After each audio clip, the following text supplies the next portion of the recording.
Thanks, Lee. Like Lee said, I just set up the Southeast Regional Convention of the National Trappers Association. We had close to 500 trappers there. Had them from South Carolina, had them from Maryland, had a guy coming from New Mexico, Montana, had a bunch of fellows there. Did live demos showing how to do predator control, nuisance beavers, all that kind of thing. I started this program probably 9 years ago when I was working full-time with the state. I came back from a meeting in Kentucky with fur bear biologists, and I thought, you know, trapping is a dying art. Not a lot of young people know anything about it. A select few of the older generation know. And I felt like we needed to pass it on to the next generation. So I contacted my boss in Montgomery when I got a radio signal. He said, don't ever, Southern links don't work in North Alabama, folks. Anyway, I called him and he said, yeah, go ahead. That's how much guidance he gave me. Go ahead. I thought, thanks, boss, for all the help. So we started this thing out. It was a joint effort between the Conservation Department, the Alabama Trapper and Predator Control Association, USDA Wildlife Services, the Tennessee Valley Authority, and the Alabama Hunter Education Association. If it wasn't for all those groups coming together, this program wouldn't work. The way we started it, we would do it's a 2.5-day program. It's offered free to the public, to the kids, and we started some for adults too, so y'all aren't left out. In 2.5 days, we would start an evening class on Friday. They would learn about ethics, the history of trapping, how, actually, if you go back and check the roots of some of these larger metropolitan areas, St. Louis, Detroit, places like that, at one time they were all fur cabins, fur out trading outposts. That's how this city's got their start. They've learned all that kind of thing. I tell them a few interesting stories about people like Hugh Glass. I don't know if y'all have seen The Revenant. That's the story about Hugh Glass. That's a true story. They would learn biology of the fur bears themselves, fur bear management, laws and regulations all on Friday night. Saturday morning we'd break into smaller groups. They'd learn about the traps themselves, what you could and could not use, and how to use those particular devices for certain species. They would learn how to make their own baits and lures. At about 10 o'clock, we would go outside, and the students, this is Randy Wentz from North Alabama, these guys that are working with me on this are all volunteers from the association, so I'm proud to have them with me. He's talking about baits and lures right there. This is the first one we did up in Athens. We had about 20 students at that one. It was really interesting. Bottom line was, ladies, y'all are better trappers than we are. You're more meticulous. Kind of like my wife, keeping the house. Y'all know what I'm talking about, right, guys? Okay. We talk about baits and lures, and then we actually let them go out and learn how to make the sets. This is Jackie Malone. He's the former NTA director for Alabama. Jackie lives up in northeast Alabama or northwest Alabama. Right there he's making what's called a dirt hole set. The kids actually get to learn that. We feed them a lunch of hot dogs, potato chips and stuff like that. Then we break the groups into individual groups. I always have at least 10 mentors. Every mentor has a minimum of 2 students, 2 to 3 students each. We go on properties where we have permission to trap. I have a trailer, it's full of all the trapping gear. Trappers take 2 or 3 students and their parents, they go out and they actually set their own trap line. You can see that was a pretty big success. That kid had a heck of a time toting that beaver. Well, it was funny when we caught that up in Red Bay this year. 2 brothers right there. They were all fired up and excited. I said, boys, this is great. And, oh yes, Mr. Mike, we love this. I said, you see that truck parked way up there? Yes, sir. I said, start dragging that beaver. Fun went out the window real quick. He was like, oh, this thing's heavy, I can't tote it. I said, I'm too old to tote it, boys, you're going to tote it.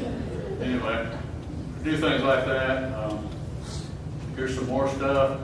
This is another volunteer. He's primarily a predator trapper. He's trapping coyote right there.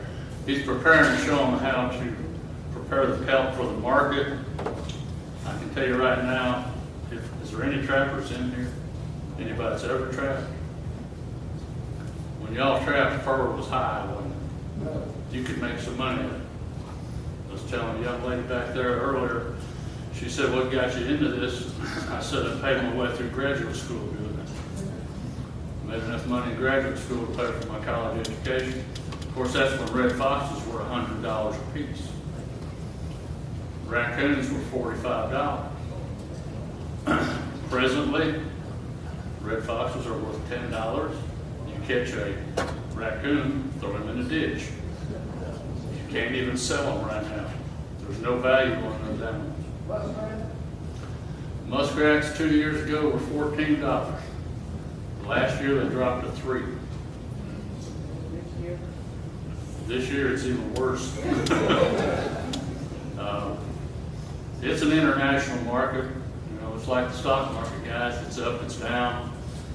What happens in Europe really affects our fur prices here in North America. 70 to 80% of North American fur never stays in the United States or Canada.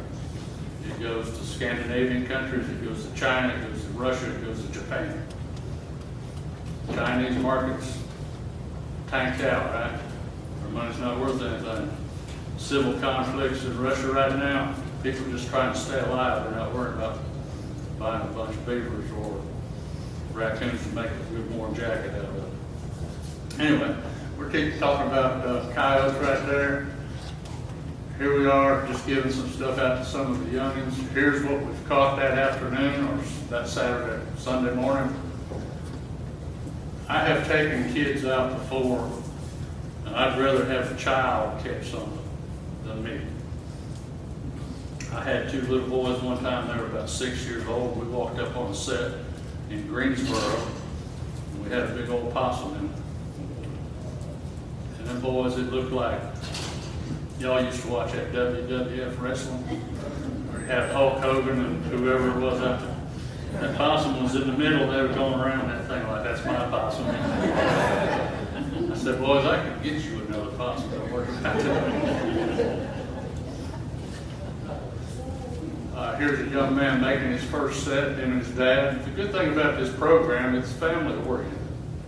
It gets the parents out there. The way I see it is a lot of these kids nowadays, and my grandkids are just like that. You go visit them, and they're sitting there doing this. You try to talk to them, they're busy texting each other, sitting beside each other. This gives them an opportunity to get out and learn the way things are done nowadays. Like I said, it's a dying art. These two kids caught some stuff up there. This young man over here on the left, he's fixing to go to college. He's fixing to go to work at one of our wildlife areas in northeast Alabama. Real good kid, good trapper. The other young man, we've taught him since he was about 6 years old. He's getting bigger and bigger every time I see him. Here they are catching that beaver. There's a young, proud of his raccoon right there. Here's some more kids. This was in Greensboro. We do about 10 classes a year with students, young students. We started 2 years ago doing an adult class. Now we're up to 3 adult classes per year.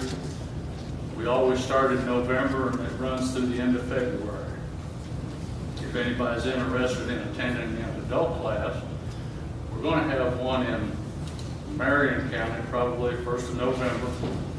We'll have another one in Lowndes County at the end of February, and somewhere in the middle I will set up another adult class. It's just like the youth classes, except some of the areas we go, you may be charged, for bedding or room and board. The one in Lowndes County, we charge $70. The club charges $75 for the food. It's a great deal.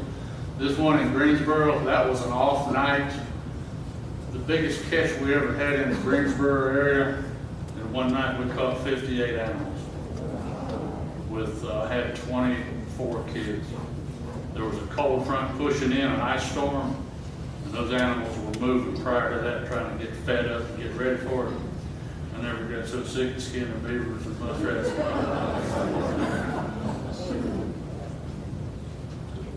That kid's really eating it up. He loves it.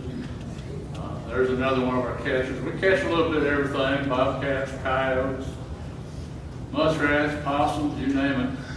That's that kid's first catch right there. That's pretty good when catching a bobcat. That's neat. Here we are. This is a fellow, James Lord. He's out of Tennessee. He came down and volunteered. Part of the program is after we run the lines on Sunday, we show them how to prepare the market, how to prepare the hides for market, the skinning, fleshing, stretching, and all that kind of stuff. And we don't make the kids do that. Some of them don't want to do that, and I understand that. But the ones that do, we let them try it. Oh, it's all good. There's another class. That's another one out of Greensboro. This class is up in Decatur. So we caught a little bit of everything. See those two reds there? There's a little girl that caught that red over on the left. She's probably about 6 years old. Oops.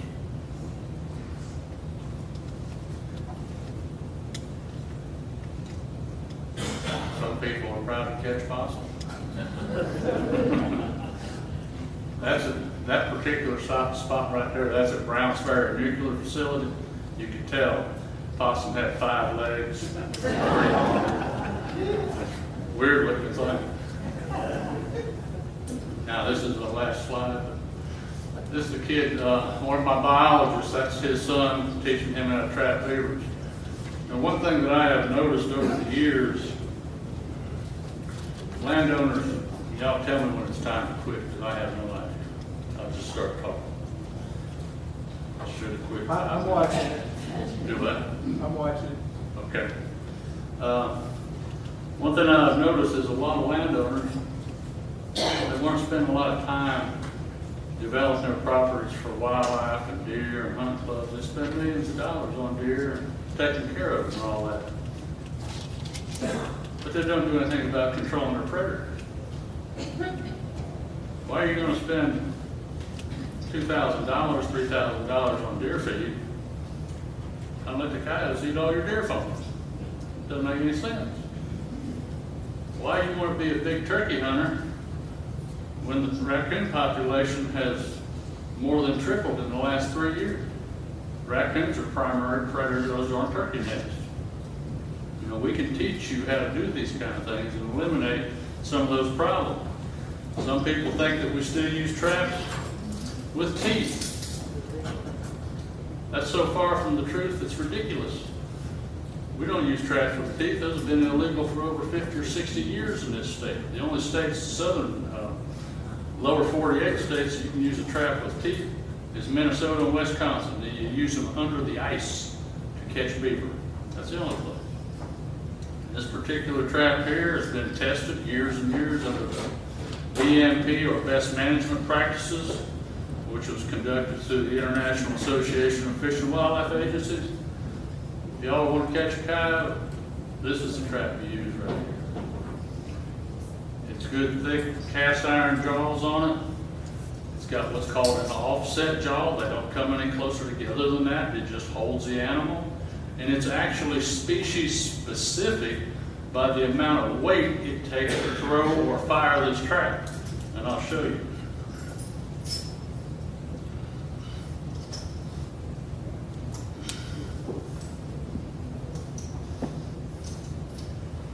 Now,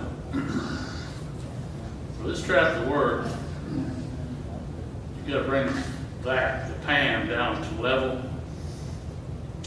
Now let's listen to this trap. I know when this trap's set, when it's good to go.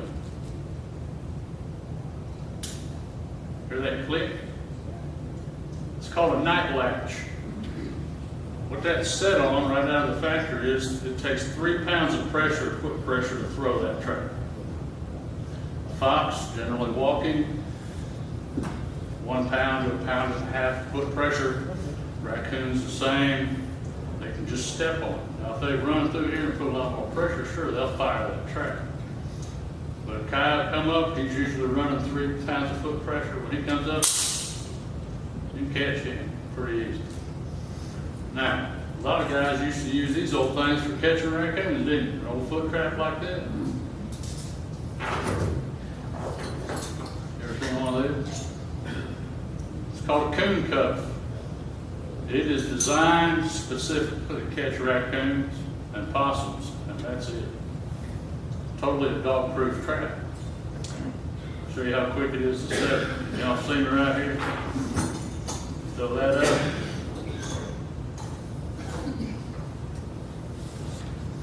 That trap set that quick. You don't bury it in the ground. You stick it in the ground, it sticks up just like that. Take that cable and cable it off on a tree. Now, what are you going to use as bait? Depends. Some guys use jack mackerel. Some guys use sardines. Some use dog food. Some, another guy in Lowndes County, he uses around his hog traps, he uses gummy worms. That's what his daughter had in the truck, and they love them apparently. Pardon me? Sweet rolls. Sweet rolls in the summertime won't work because the ants will eat it up. They'll eat all your bait up. Mini marshmallows, it all works. What happens is you put your bait in the hole, put a little bit out here, raccoons are greedy. He's going to eat everything on the ground. He smells that bait down there. He's going to reach his paws in there once it does. The only thing that holds him is a little piece of wire in there. You can release a raccoon out of this that quick. These don't break the leg. They hold the animal. I've walked up on raccoons with 2 front feet and this thing is asleep, curled up asleep. Of course, when they wake up, they kind of get angry when they see you. You know, we can teach you that kind of stuff. If anybody's interested in attending one of these classes, I will post them probably in July. If you could go to the Outdoor Alabama website and look under trapping, we'll have a list of when they are. You can also go to the association website, which is atpca.org, and we'll have those things listed. Again, the classes are free. I limit my classes to 25 students because it's hard to get enough mentors to help us. Those guys aren't paid. They're just doing it to pass it on to the next generation. Great program. I can tell you this.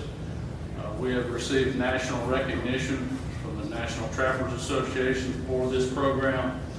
I've had states like Kentucky, Minnesota, Michigan contact conservation through me to set up a program just like this. So it's a great program. I'd like to see every one of you there.